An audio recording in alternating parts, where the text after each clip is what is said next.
男人惊恐地发现，陪自己出生入死的好兄弟很有可能是个阿飘。为了验证这个观点，他直接一把圣米砸了过去。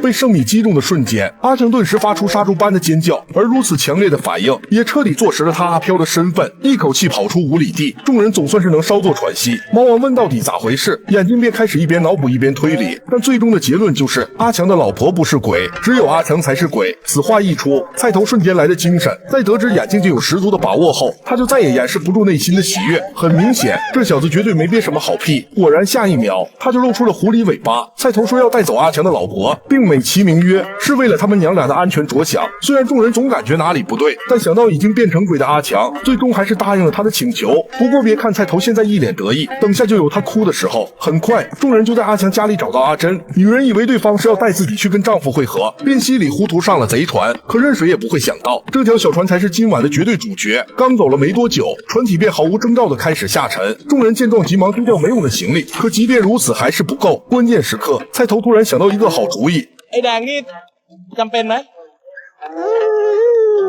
看来孩子好像不愿意。这时候，眼睛突然想到了什么，他要过所有船桨，随后一股脑的扔了下去。这下船身总算是稳住了。不过新的问题却接踵而至，没了船桨靠什么划船呢？就在众人为此头疼不已之时，眼睛突然看到了惊人的一幕：阿强的鬼魂竟然追了过来。这下彻底完了，失去了船桨，他们根本没有逃生的机会。阿珍有些疑惑，他不明白几人到底在怕些什么。卤蛋解释说，阿强其实早就死了，只是他自己不知道罢了。菜头则是让阿珍放宽心，从今以后你就是我的老婆。此话一出，周围顿时传来几道杀气，这下就尴尬了。怎么一激动把心里话说出来了？菜头刚想找补，却发现阿强已经游到跟前，众人吓坏了，只能拼命摆动双臂。然而小船却处在原地纹丝不动。好在关键时刻，阿强竟然溺水了。เฮ้ยผีมันจมน้ำได้ด้วยเหรอวะแม่งใส่เข้าขาด acting อะดิช่วยกูด้วยโอ้ถ้าขาด acting ระดับหม่อมน้อยแล้วมันยังไม่ตายเว้ยช่วยมันขึ้นมาแล้ว众人闻言，连忙将阿强拉上小船，可不等吐光肚子里的水，他就气冲冲地质问几人：“刚才在林子里跑什么跑？”眼睛说：“我们还以为你是鬼呢，不然被圣米砸中，为啥叫得那么惨？”阿强一听，直接就气笑了：“大米都扎肉里了，换谁来也得叫啊！”可不等两人再说些什么，超载的小船又开始进水了。于是众人便撸起袖子，拼命地划了起来。但划着划着，眼睛突然想到一个问题：如果阿珍不是鬼，阿强也不是鬼，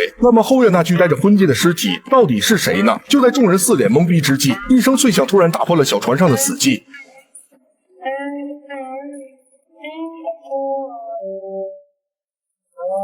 ไอเอทำไมมึงมีแหวนวงนี้ด้วยวะ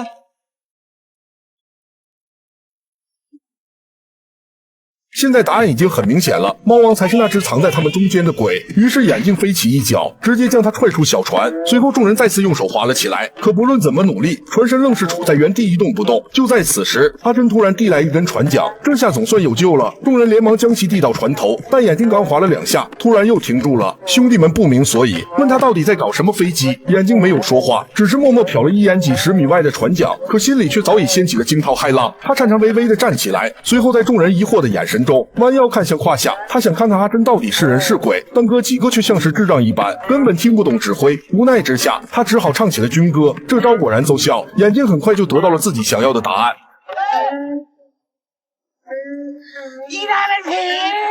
他想告诉哥几个真相，结果却发现根本没这个必要，因为阿珍40米长的小胳膊已经在同一时间伸了过来。于是众人当即跳进河里，拼命朝着岸边游去。可好不容易爬上岸，阿强却说什么都不肯走。菜头没办法，只好将其击晕带走。幸运的是，岸边不远处就有一座寺庙，而在此修行的大师也向几人保证，只要待在县里不出去，自己就能护他们周全。眼下众人无处可逃，是死是活全看大师的手段。片刻之后，阿珍终于出现在寺庙门外。此时阿强恰好也醒了过来，他想要冲到妻子身边，却遭到好兄弟百般阻拦。他真想要说些什么，但众人根本不给他这个机会。大师更是接过圣水，直接发动了物理攻击。为了保护妻子，阿强拼命的挣扎，竟真的将圣水掀翻了。不过大师见状却丝毫不慌，因为他还准备了一杯圣米放在身旁。随着阿珍缓缓逼近，圣米始终没有递到大师手中。他正纳闷怎么回事，结果一转头彻底傻眼了。3只麻雀早已将米吃了大半，没了圣水圣米，大师拿女鬼也丝毫没有办法。好在只要待在县里，众人就不会有任何危险。然而话音未落，他就被阿强一脚踹飞出去。从猎手到猎物的转变，让大师一时间有些蒙圈。就在此时，房间里突然陷入一片黑暗，除了阿珍之外，所有人都乱作一团。等到烛光再次亮起，菜头四人竟发现自己被捆成了粽子。而大师在留下一句好运之后，更是直接选择了跳窗跑路，失去了最大的倚仗。他们哪里还敢待在这里？三人拖着阿强就要从后门溜走。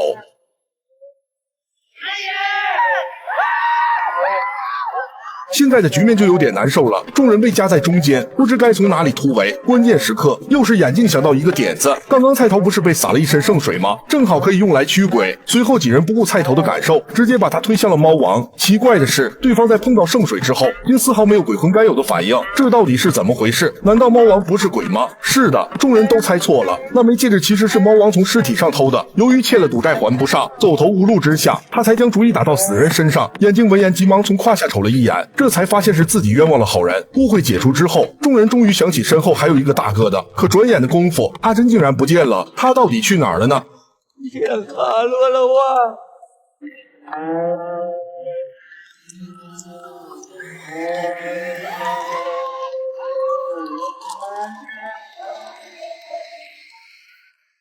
阿珍质问众人为什么要多管闲事，总想着拆散自己和丈夫。眼睛说因为你是鬼，并且还是一个杀过村民的恶鬼。阿珍说人不是他杀的，是他自己喝醉了淹死的。但除了阿强之外，又有谁会相信他呢？众人你一言我一语，句句不离人鬼殊途。而这些话就像是刀子一样，狠狠扎在阿珍的心上。既然这个世界容不下我，那我就将我的爱人带走。说罢他就朝着阿强伸出右手。男人不知道妻子要做什么，但无论是什么，他都选择欣然接受。在眼泪落下的那一刻，阿珍手上的动作也同时停了下来。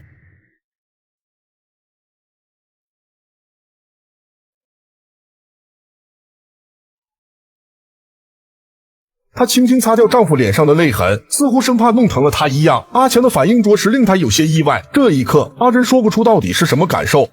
พี่กลัวฉันขนาดนี้เลยเหรอไม่ได้หลอกอะไรพี่เลยนะ